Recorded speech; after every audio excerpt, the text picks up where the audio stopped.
News super one, सत्याचा बुलंद आवाज। अशाच ताज्या महत्त्वपूर्ण घडामोडी बघण्यासाठी सबस्क्राइब करा न्यूज सुपर वन। पैठण नगर परिषद निवडणूक हा शिवसेनेच्या विकासनिष्ठ धोरणांचा विजय आहे। जनतेने दिलेला कौल हा आमच्यावर टाकलेली मोठी जबाबदारी असून या विश्वासाला तडा जाऊ दिला जाणार नाही। नगर परिषद प्रशासन आणि लोकप्रतिनिधी यांच्यात समन्वय ठेवून शहराच्या सर्वांगीण विकासाला गती देण्यात येईल असा विश्वास आमदार विलास पाटील भुमरे यांनी व्यक्त केला। यावेळी पाणीपुरवठा, रस्ते, स्वच्छता, आरोग्य आणि नागरी सुविधांमध्ये आमूलाग्र बदल घडवून आणण्याचा निर्धारही त्यांनी व्यक्त केला। पैठण नगरपालिकेच्या लोकनियुक्त नगराध्यक्षा विद्या भूषण कावसानकर तसेच नवनिर्वाचित नगरसेवक यांचा सोमवारी 12 जानेवारी रोजी माँसाहेब राजमाता जिजाऊ यांच्या जयंतीचे औचित्य साधून नगराध्यक्षपदाचा पदग्रहण सोहळा पार पडला। सर्वप्रथम शहरातील आराध्य दैवत संत एकनाथ महाराज यांच्या मंदिर येथून नवनिर्वाचित नगराध्यक्षा विद्या भूषण कावसानकर यांनी मंदिरात दर्शन घेऊन फटाक्याच्या आतिषबाजीत तसेच ढोल ताशांच्या गजरात वाजत गाजत मिरवणूक काढीत नगरपालिका कार्यालय येथे प्रवेश केला। यावेळी कार्यक्रमात सर्वप्रथम महापुरुषांच्या प्रतिमेस पुष्पहार घालून अभिवादन करण्यात आले, दीप प्रज्वलन करण्यात आले। यावेळी पदग्रहण सोहळ्याप्रसंगी आमदार भुमरे बोलत होते। यावेळी नगरसेवक तुषार पाटील यांची उपनगराध्यक्षपदी बिनविरोध निवड करण्यात आली। पुढे बोलताना आमदार विलास भुमरे म्हणाले की पैठण शहरातील जनतेने आमच्यावर दाखविलेला विश्वास सार्थ ठरविण्यासाठी आम्ही पूर्ण ताकदीने काम करण्याचा प्रयत्न करणार आहोत। तसेच नगर परिषदेत पारदर्शक, विकासाभिमुख आणि लोकहिताचा कारभार केला जाईल। महिलांचे प्रश्न, युवकांचे भविष्य आणि शहराचा सर्वांगीण विकास हेच आमचे प्राधान्य राहील। तसेच या नगर परिषद निवडणुकीत जनतेने शिवसेनेच्या विकासात्मक राजकारणावर विश्वास टाकत स्पष्ट कौल दिला आहे असे त्यांनी सांगितले। मनापासून आभार व्यक्त करेल। मुस्लिम समाज असेल, सर्व समाज बांधव असतील, या निवडणुकीमध्ये आपण जी निवडणूक भुमरे साहेबांच्या नेतृत्वाखाली, मार्गदर्शनाखाली ही निवडणूक लढवली। आपण भुमरे साहेबांवरती आमचा जो विश्वास दाखवला आणि नगरपरिषद अध्यक्षपदाचे कावसानकर असतील, सर्व नगरसेवक असतील, सर्व जातीय धर्मांनी एकजुटीनं आपण आमच्या पॅनलवरती जो विश्वास टाकला याला भविष्यात कधी तडा जाणार नाही याची ग्वाही मी सर्वांच्या वतीनं आपल्याला देतो। कारण या ठिकाणी निवडणुकीच्या काळात जे जे शब्द आपण प्रभागात दिले असतील ते निश्चित येणाऱ्या काळात जे आपण वचननाम्यामध्ये दिले असतील ते पूर्ण करू अशी आपल्या या ठिकाणी ग्वाही देतो। आता या ठिकाणी आपण सांगितलं, या ठिकाणी आपण जे उमेदवार दिले होते मला नाही वाटत त्यांना पदाची हवा त्यांच्या डोक्यात जाईल।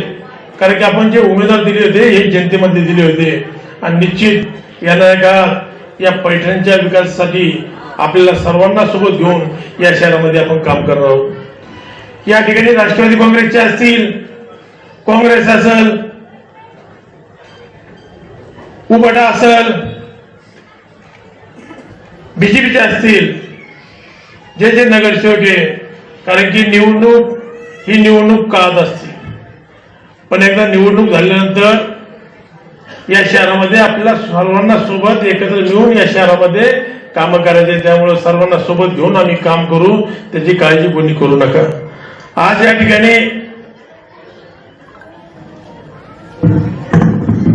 या शहरामध्ये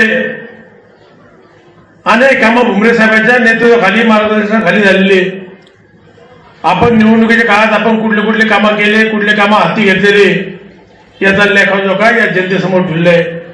आज या प्रसंगी जास्त काही बोलणार नाही, पण निश्चित आपल्याला जे जे आम्ही कामाची शब्द दिलेले ते येणाऱ्या काळात पूर्ण करू याची ग्वाही या ठिकाणी देणार आहे। आणि माझी या ठिकाणी कावसानकर ताईला देखील विनंती राहील, सर्व नगरसेवकांना विनंती राहील का आपण आपल्या प्रभागात असेल, शहरात असेल, सर्वांना सोबत घेऊन, विश्वासात घेऊन या ठिकाणी आपल्याला काम करायचंय। या ठिकाणी भुमरे साहेबांसोबत नेतृत्वाखाली 30-35 वर्षापासून जे कार्यकर्ते काम करत आले त्यांना देखील आपल्याला विश्वासात घेऊन या शहरामध्ये काम करायचंय। सर्वांना मिळून या शहराचा आपल्याला कायापालट करायचा आहे। जो आपण विकास आराखडा तयार केलेला आहे या शहराचा, त्या निश्चित या शहरासाठी आपल्याला फायदा करून घ्यायचा आहे। आपलं जुनं शहर जे आपलं भाजी मार्केट त्या ठिकाणी आपण शॉपिंग कॉम्प्लेक्स मंजूर केले. आपल्या जुन्या शहरामध्ये देखील जे गतवैभव गेले ते नव्याने प्राप्त करायचे. जुन्या शहरामध्ये देखील आपल्याला जे जे करता येईल ते करण्याचा या ठिकाणी आमचा प्रयत्न राहणार आहे. कारण की पारिक काका सांगितलं जुन्या शहरावर अन्याय नाही झाला पाहिजे, पण निश्चित काका जुन्या शहरात देखील आपण गतवैभव प्राप्त करून घेऊ याची आपल्या या ठिकाणी ग्वाही देतो. आज या ठिकाणी प्रशासकीय कार्यक्रम होता. माझी सर्व नगरसेवकांना नगराध्यक्षांना विनंती आहे का आपल्या या शहरामध्ये पाणी असेल आणि स्वच्छता असेल या दोन गोष्टीवरती विशेष लक्ष द्यायचे. आपण नगरसेवक झालो तर सकाळी आपण झोपेतून उठल्यानंतर आपण जनतेच्या दारात गेलो पाहिजे. कुठं पाणी आलं, कुठं स्वच्छता आली याच्यावरती देखील आपलं नियंत्रण राहिलं पाहिजे. कारण की जिल्हा परिषदची निवडणूक झाल्यानंतर मी प्रत्येक प्रभागात प्रत्येक वार्डात मी देखील जाणार आहे.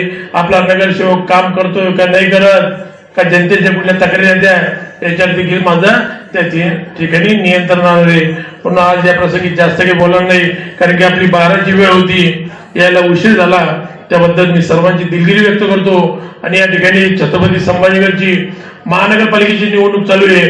त्या ठिकाणी आपले नातेवाईक असतील, मित्रपरिवार असतील, त्या ठिकाणी आपण देखील सांगावं धनुष्यबाण निशाणी पाहून त्या ठिकाणी आपल्या उमेदवाराला विजय करावं.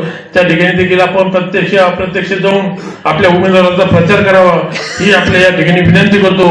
आणि आज या ऐतिहासिक क्षणासाठी आपण मोठ्या संख्येने उपस्थित राहिलात त्याबद्दल मी सर्वांचे या ठिकाणी मनापासून आभार व्यक्त करतो आणि या ठिकाणी थांबतो. धन्यवाद. जय हिंद, जय महाराष्ट्र. या कार्यक्रमास राष्ट्रवादी काँग्रेसचे आप्पासाहेब पाटील निर्मळ, दूध संघाचे नंदलाल पाटील काळे, नगर परिषदेचे मुख्याधिकारी पल्लवी अंबोरे, गटविकास अधिकारी मनोरमा गायकवाड, विनोद बोंबले, पाशाबाई धांडे, माजी नगराध्यक्ष जितसिंग करकोटक, सोमनाथ परदेशी, महिला आघाडीचे पुष्पाताई गव्हाणे, नगरसेवक तुषार पाटील, हसनोद्दीन कट्यारे, नगरसेवक रफिक कादरी, गोवर्धन टाक, भूषण काका कावसानकर, जितू परदेशी, नगरसेविका स्नेहल धुपे, ज्योती पठाडे, गणेश पाटील तांबे, भाऊसाहेब तरमळे आदींसह शिवसैनिक आदी मोठ्या संख्येने उपस्थित होते. न्यूज सुपरवनसाठी अनिस कुरेशी, छत्रपती संभाजीनगर.